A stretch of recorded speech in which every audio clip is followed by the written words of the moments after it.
Lesson 11 class 12 lesson number 12 में Rutherford के परमाणु मॉडल के बारे में हम लोग जिक्र करेंगे। हम लोग पढ़े भी थे कि रदरफोर्ड ने अल्फा कण का प्रयोग किया और उसने प्रयोग करके परमाणु मॉडल को दिया। परमाणु मॉडल के बारे में बताया और उसने कहा कि जो परमाणु मॉडल होते हैं किस तरीके से होते हैं। रदरफोर्ड ने अपने परमाणु मॉडल में बहुत अच्छी अच्छी बातें बताई थी। पहला बात उसने ये कहा था कि जो परमाणु होते हैं, परमाणु के अंदर परमाणु के अंदर नाभिक पाए जाते हैं। नाभिक के बाहर खाली कक्षाएं पाए जाते हैं और उन कक्षाओं में इलेक्ट्रॉन पाए जाते हैं।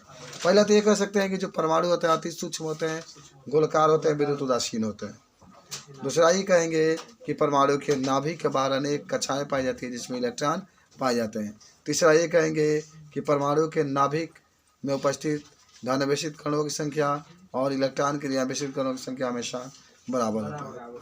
तो लिख लेते हैं, लिखो हेडिंग में कि रदरफोर्ड ने अल्फा कण के प्रयोग के बाद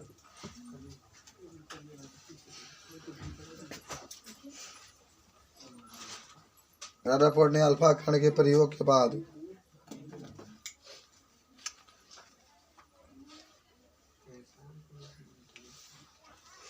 अपना निम्न सिद्धांत दिया या नियम दिया। सब लोग याद कर लेना ये नियम को।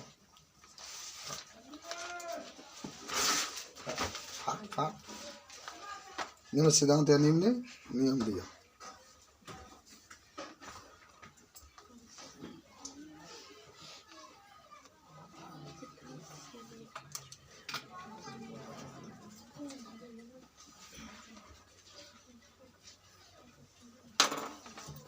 पहला देखो, परमाणु अति सूक्ष्म,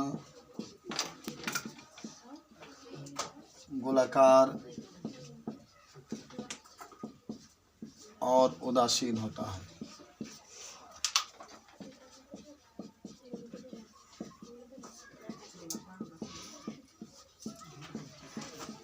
परमाणु अति सूक्ष्म, गोलाकार और उदासीन होता है। दूसरा क्या कहे थे,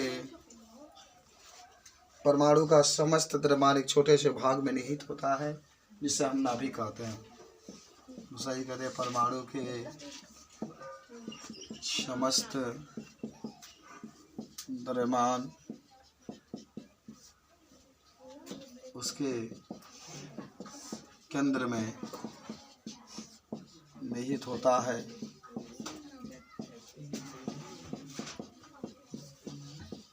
यह परमाणु सब एक केंद्र द्रव्यमान इसके छोटे से भाग में उसके केंद्र में निहित होता है जिसे नाभिक कहते हैं।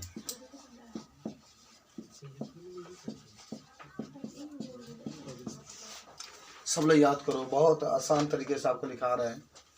तीसरा लिख लेना, परमाणु में नाभिक के बाहर अनेक खाली कक्षाएं होती है जिसमें इलेक्ट्रॉन घूमते रहते हैं। परमाणु के नाभिक के बाहर अनेक खाली कक्षाएं होते हैं जिसमें इलेक्ट्रॉन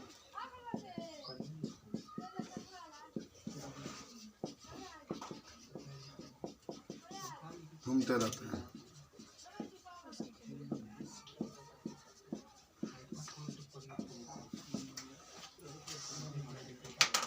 जल्दी से लिखो। जानते हो ना, परमाणु ये होता है, इसके अंदर नाभिक होता है, इसके अंदर खाली स्थान होता है, इसी में इलेक्ट्रॉन क्या करते हैं, घूमते रहते हैं। चौथा लिख लेना, परमाणु में कल पूछे पांचों तो बता दो, 5 को बताए थे। धनावेशित कणों की संख्या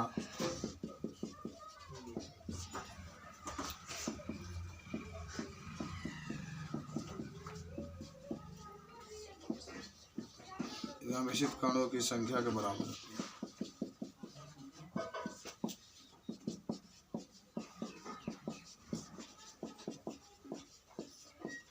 परमाणु में धनावेशित कणों की संख्या, ऋणावेशित कणों की संख्या के बराबर। पांचवा,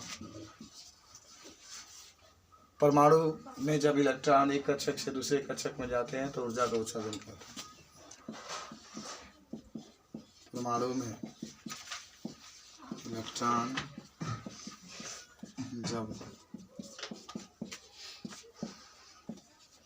एक कक्षक से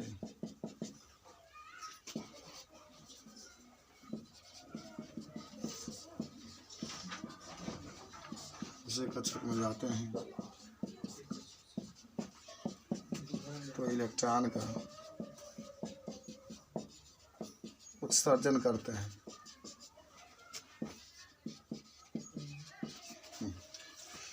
नोट कर ले इसको। परमाणु मॉडल की कमियां या क्या पड़े ना, दोष। तो देखो, अच्छा देखो, कोई जिंदगी में कोई भी व्यक्ति हो जो घर बनाता है, आपके बाबा हैं तो घर बना दिए, देखिए आपके पिताजी कहते हैं आपके बाबा को तुम मेरे लिए क्या किए हो। जो पहले उत्पत्ति होता है ना, जो पहले कुछ करता है, दूसरा जब जन्म लेता है तो उसके अंदर दोष निकाल देता है। अब आप भी अपने पिताजी को जरूर एक दिन दोषी ठहरा दें, क्या कोई बड़ा कहते, आपका जो बच्चा होगा आपको दोष निकाल देगा। ये परंपरा चलती रहती है इसमें। वही ना, थॉमसन ने अपना परमाणु मॉडल बताया तो रदरफोर्ड आए तो उनको दोषी गलती सिद्ध कर दिया। कितना ध्वंसे होता है उसके बारे में व्याख्या नहीं की। आई जब अपना परमाणु मॉडल बनाए तो ये बोहर जो वैज्ञानिक है वो इसका दोष निकाले। समझ रहे बात को? ये दुनिया इसी से चलती है, इसी से तरक्की करता है। तो पहले लिखो, देखो, रदरफोर्ड ने अपने परमाणु मॉडल से इलेक्ट्रॉन के अस्थायित्व की व्याख्या नहीं कर पाए। अस्थायित्व की व्याख्या नहीं कर पाए,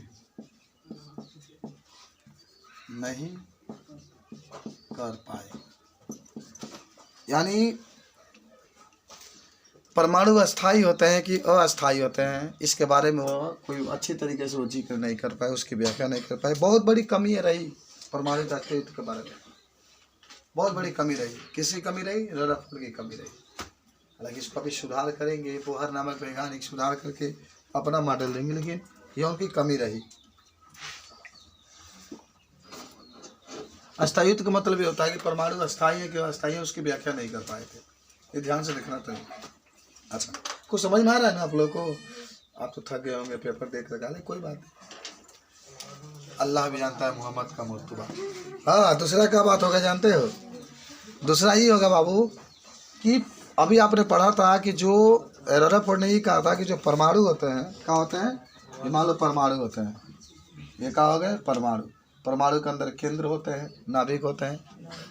जब इलेक्ट्रॉन घूमते हैं इस तरीके से, ये कक्षाएं हैं, जब इसमें इलेक्ट्रॉन घूमते हैं तो ऊर्जा का उत्सर्जन करते हैं। अभी आपने रदरफोर्ड के परमाणु मॉडल में पांचवा यही कहा था कि जब इलेक्ट्रॉन कक्षाओं में घूमते हैं तो ऊर्जा का, बाबू तो सुनो ना, ऊर्जा का उत्सर्जन करते हैं। तो तुम दिमाग लगाओ तुम लोग कि जब इलेक्ट्रॉन घूमेंगे और ऊर्जा का उत्सर्जन करेंगे तब इसका ऊर्जा तो कम होना चाहिए। ऊर्जा उत्सर्जन में ऊर्जा बाहर निकल रहा है, अब बाद में जाके कहाँ गिर जाएगा? नाभिक में गिर जाना चाहिए, लेकिन गिरता है? नहीं गिरता है। इसकी भी वो व्याख्या नहीं कर पाए। यानी उसने कहा था इलेक्ट्रॉन जो होता है जब गति करता है तो ऊर्जा को उत्सर्जन करता है, ऊर्जा को बाहर निकलता है, तो उसकी ऊर्जा कम होनी चाहिए उनके अनुसार, रदरफोर्ड के अनुसार, और इलेक्ट्रॉन को जाकर नाभिक में गिर जाना चाहिए। अगर ऐसा होता तो परमाणु का अस्थायित्व ही समाप्त हो जाता, लेकिन ऐसा नहीं होता। यानी जो उसने उत्सर्जन के बारे में बताया ये बात गलत हो गई, गलत सिद्ध हो गई। अब बोहर ने अपने मॉडल में कह भी दिया कि जब इलेक्ट्रॉन घूमता है तो ऊर्जा का उत्सर्जन नहीं करता। तो इसकी व्याख्या करने में भी वह क्या रहे? असमर्थ। तो लिख लेते हैं दूसरा में, जब इलेक्ट्रॉन कक्षाओं में गति करते हैं तो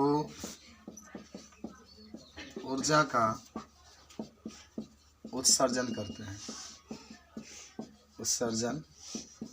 करते हैं जिससे उनका ऊर्जा कम होता रहता है और उसे नाभिक में गिर जाना चाहिए, लेकिन ऐसा नहीं होता है। जिसको आप चाहते हैं उससे आपकी शादी नहीं होती, लेकिन ऐसा नहीं होता है। हिम्मत लिखिए दादा तरमाई लगे भाई कौन मास्टर प्रॉब्लम है हमारे बेटी गैंग को आता है, लेकिन ऐसा नहीं होता है। अतः ऐसा नहीं होता है, इसलिए यह परमाणु मॉडल गलत सिद्ध हो गया। गलती तो निकालना बहुत आसान है, किसी भी जिंदगी में, किसी भी जीव के अंदर, किसी भी व्यक्ति के अंदर गलती निकालना बहुत आसान है, उसके सच्चाई को अपनाना बहुत मुश्किल है।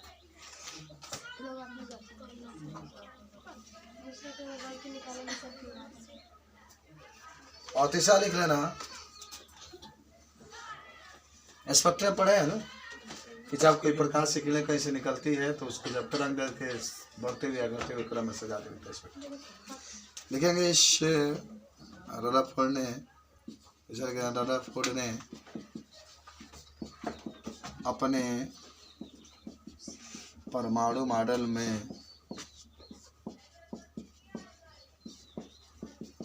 स्पेक्ट्रम की व्याख्या नहीं कर पाए थे। स्पेक्ट्रम की व्याख्या नहीं कर पाए थे।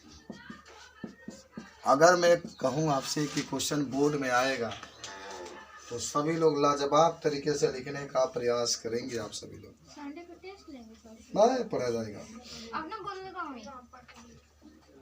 अब आइए आगे बढ़ते हम लोग। कोई दिक्कत है बताइए।